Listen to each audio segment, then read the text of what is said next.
Waktu tak akan bisa kembali, tetapi momen bisa diabadikan. Jadi cobalah hidup sederhana tapi penuh dengan makna, karena kebahagiaan banyak terlahir dalam kesederhanaan. Kesederhanaan harus ada dalam setiap hidup kita sob, termasuk punya visi juga. Sederhana aja asal cukup untuk memenuhi kebutuhan kita sehari-hari. Gak usah yang hedon-hedon, taunya malah gak kepake. Salah satunya contoh PC di sini 4,5 jutaan, kepunyaan subscriber Tomatech asal Lampung. Dapat spek gimana sih 4 jutaan di zaman sekarang? Mari kita kepoin. 4 juta lebih, saya sangat menyarankan untuk ambil Intel Alder Lake. Di sini mobonya pakai dari Gigabyte H610 MK. Mobo basic dari Gigabyte yang nggak neko-neko. Ya kali 4 jutaan pengen dapat B series baru. Sudah gila kau. Kasarnya ini mobo asal nyala normal aja udah bagus ya. Terserah teman-teman mau ambil dari MSI, Asus, atau ASRock juga monggo. Rata-rata bakal sama aja kok, kecuali untuk kelas menengah sampai high-end. Baru ada beberapa perbedaan walau nggak signifikan. BTW, mobo ini sudah support Intel Gen 12 dan 13 ya. Harganya sendiri ada di sekitar 1 jutaan lebih dikit. Ini nih, prosesor yang mungkin kamu udah tebak-tebak sedari awal. Kalau kamu nebak ini adalah Core i3 12100F, tetot, salah. Karena ini adalah Intel Core i3 13100F. Versi sedikit lebih kencang daripada yang 12100F. Kenapa ambil ini bang? Ya alasan pertamanya udah pasti harga sob, karena harganya sama. Tapi nggak tahu sih kalau sekarang masih sama atau nggak. Ya harganya yang sama dapat performa yang sedikit lebih kenceng, kenapa nggak kita pilih Gen 13-nya langsung? Perbedaannya apa aja emang bang? Yang paling ketara sih di clock speed-nya ya, karena beda sekitar 0,2 GHz. Sedikit emang, tapi ya lumayan aja. Untuk sisanya hampir sama sob, kayak PCIe LAN, L3 Cache, dan Sajabana. Buat harganya waktu saya beli itu ada di sekitar 900.000 kembalian dikit. Tapi coba cek lagi aja harganya sekarang, takutnya udah beda waktu video ini up. Ibarat kata nemu tukang es cendol di tengah terik matahari, RAM netak ini juga mungkin berlaku seperti es cendol itu ya. Gimana enggak coba sob, di saat harga RAM lain itu rata-rata udah punya di harga di atas 600.000, 700.000, tapi RAM dari netak Shadow 2 ini masih ada di bawah 600.000. Jangan tanya dan jangan minta ke saya buat nurunin harga RAM-nya. Ya karena ketahuilah sob, saya juga pengen harga RAM turun lagi. BTW untuk netak ini juga bukan brand abal-abal kok sob. Dia sudah cukup lama berkecimpung di dunia permemorian. Dulu saya pernah juga tuh bahas 2 partnya yaitu RAM sama NVMe. Mungkin baru sekarang aja nih netak masuk ke Indonesia. Buat harganya ada di sekitar 590 ribuan. Gimana? Masih di bawah 600.000 bukan? Hehehe. Coba sekarang lihat harga RAM-RAM berikut ini sebelum kalian berdebat. Untuk NVMe-nya pakai dari... Udahlah skip aja lah Jir. Soalnya bosan sob, ini lagi. Ya intinya pakai dari tim MP33 kapasitasnya 256 GB. Harganya di sekitar 350.000. Dah itu aja.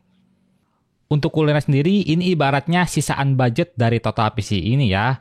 Pakai dari PC Cooler R200. Yang terpenting nggak pakai stok cooler aja dah. Karena emang jujur sob, soal cooler ini jadi hal yang fleksibel kok. Daripada harus ngorbanin PSU atau komponen-komponen penting lainnya, mending kita sedikit ngorbanin coolernya aja.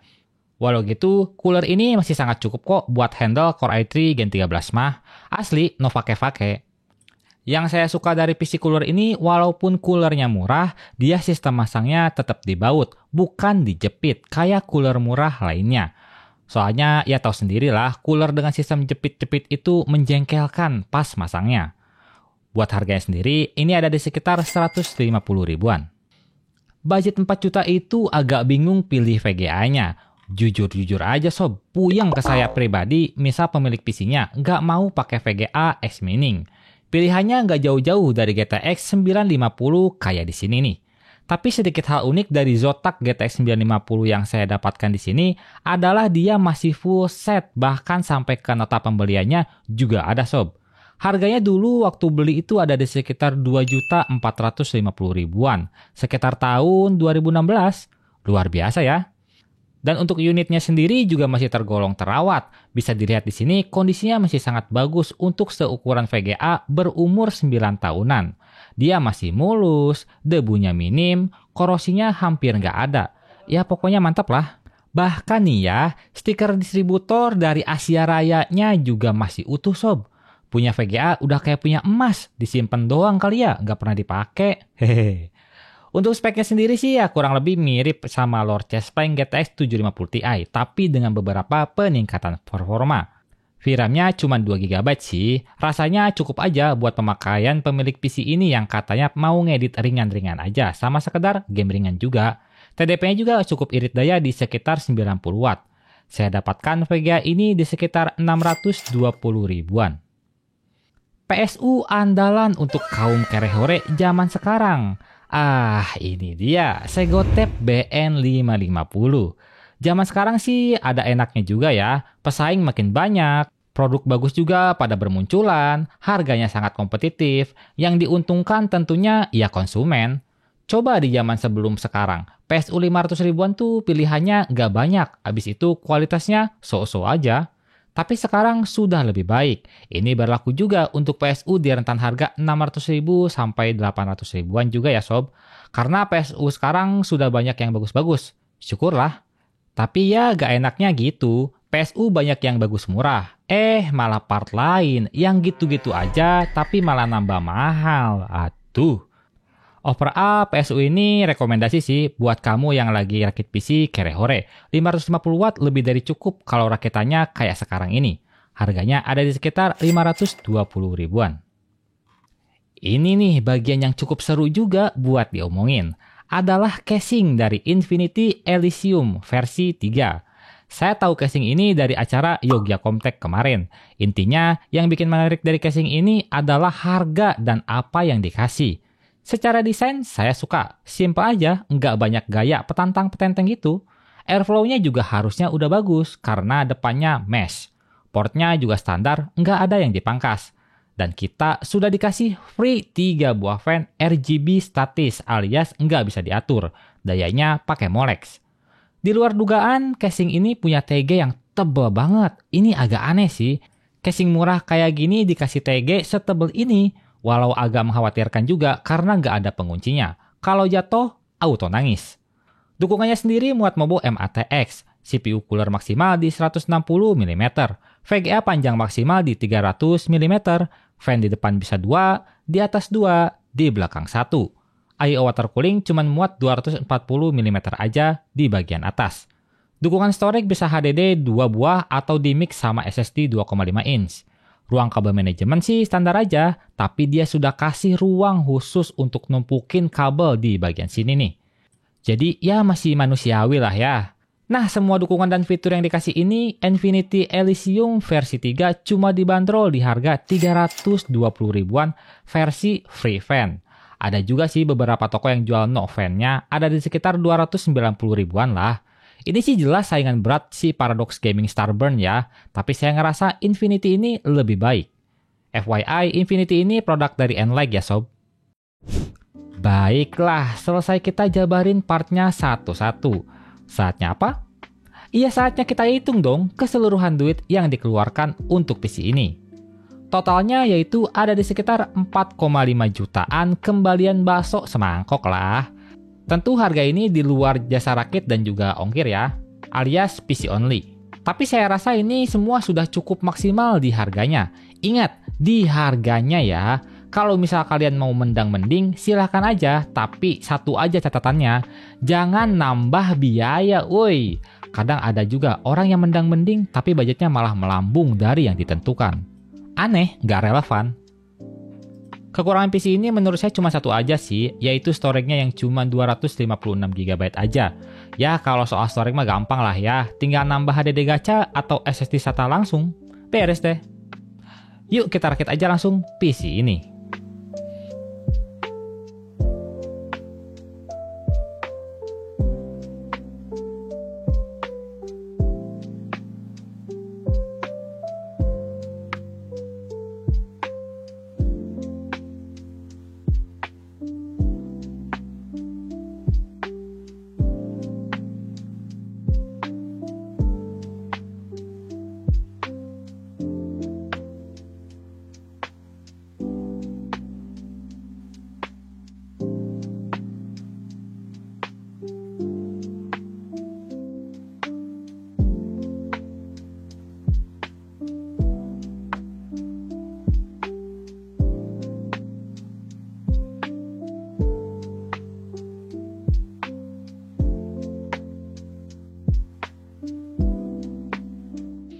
Selesai sudah dan syukurlah tidak ada anomali saat merakit PC ini, termasuk pada kabel manajemennya.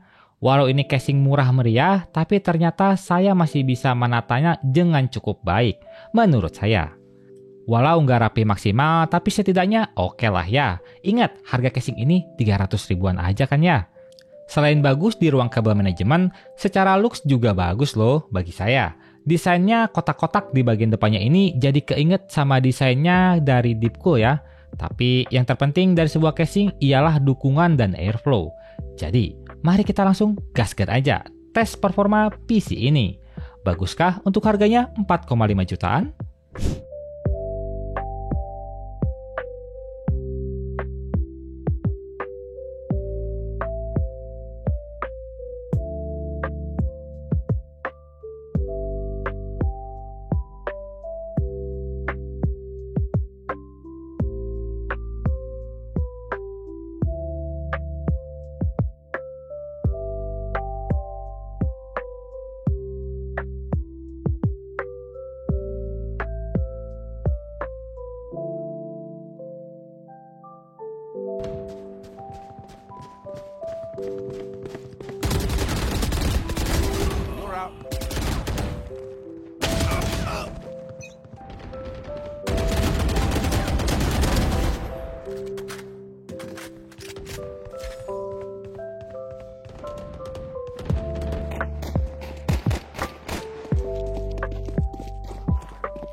Not bad.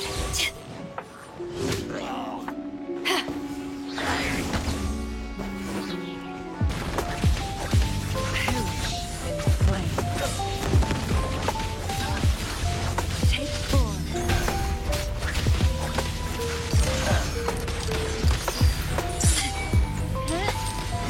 Still recognize me.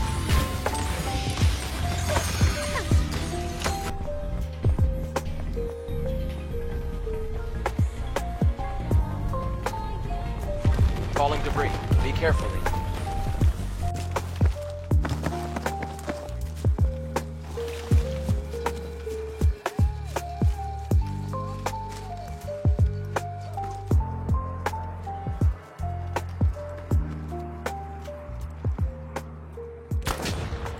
Hit me sorely.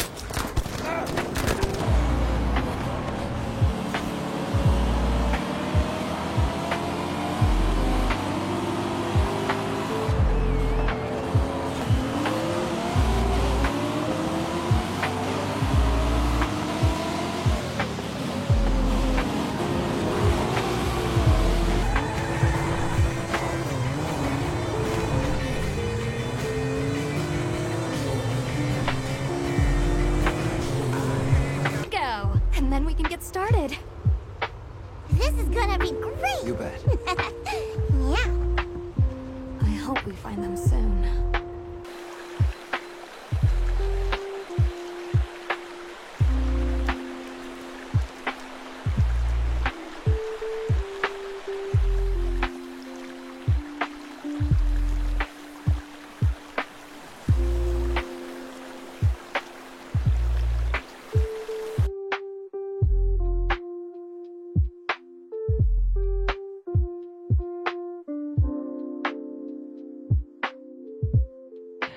Secara performa sih sebenarnya biasa aja, tapi ini udah lebih dari cukup untuk kebutuhan ringan mah.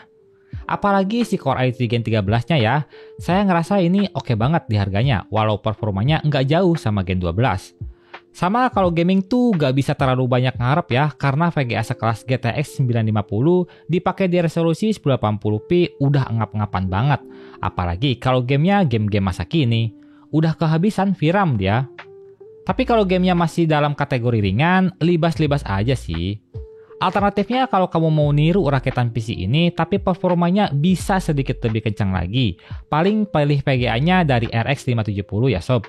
Tentunya dengan resiko X-mining dan nyarinya juga agak-agak susah kalau di harga 600.000. Walaupun susah pasti ketemu kok kalau rajin. Overall saya suka PC ini, ya kalau kita ngelihat lagi harganya yang cuma 4,5 juta, harusnya ini udah lebih dari cukup untuk semua kegiatan ringan. Semua partnya baru kecuali VGA, mau upgrade prosesor, VGA, ataupun storage pasti masih aman. Ya semoga rakitan PC ini bisa memberikan referensi buat teman-teman yang lagi mau rakit PC. Like video ini kalau kalian suka, gak usah di like juga gak apa-apa, tapi minimal tinggalkan jejak kalian di kolom komentar soal rakitan PC ini sob.